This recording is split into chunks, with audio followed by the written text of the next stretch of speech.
আসসালামু আলাইকুম। এটা হবে চতুর্থ video.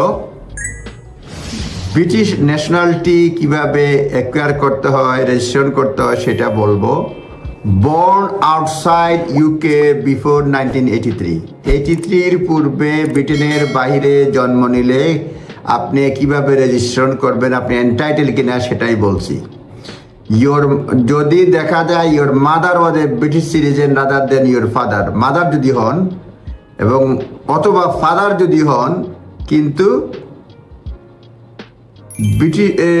Not married to your mother when you're born, তাহলে হচ্ছে যে 1983 সালের পূর্বে যদি আপনি জন্মগ্রহণ করে থাকেন, আপনার মাতা যদি ব্রিটিশ সিটিজেন হন, আপনার পিতা থাকলেও হবে ব্রিটিশ সিটিজেন, কিন্তু তিনি not married with your mother.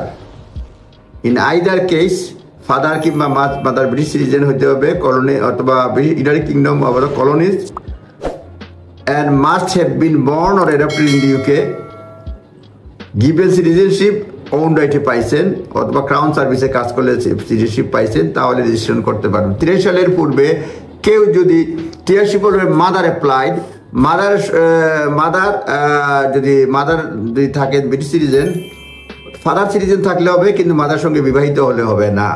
তাহলে আমরা দেখতে পাচ্ছি মাদারের ঘরে হচ্ছে, মায়ের ঘরে হলেও মানে মায়ের লিঙ্কেও হইতে যাচ্ছে, আবার ফাদারের লিঙ্কেও হয়। ফাদারের লিঙ্কে ফাদার যদি সিটিজেনশিপ হয় কিন্তু মায়ের সঙ্গে বিবাহিত না হয়, তাহলে হবে অ্যাট দি টাইম অফ আপনার বার্থ আপনার your mother or father must have been citizens of United Kingdom or colonies when you are born, must also have been born or adopted in the UK, given the citizenship after applying for in its own right. হ্যাঁ, নিজের রাইটে apply করলে পরে যদি হয়, তাহলে 1923 সালের পূর্বে জন্ম নিলে ব্রিটিশ সিটিজেন হিসেবে রেজিস্ট্রেশন করতে পারবেন। এটা এ পর্যন্তই থাকুক, লিগ্যাল অ্যাডভাইস নেবেন। ধন্যবাদ।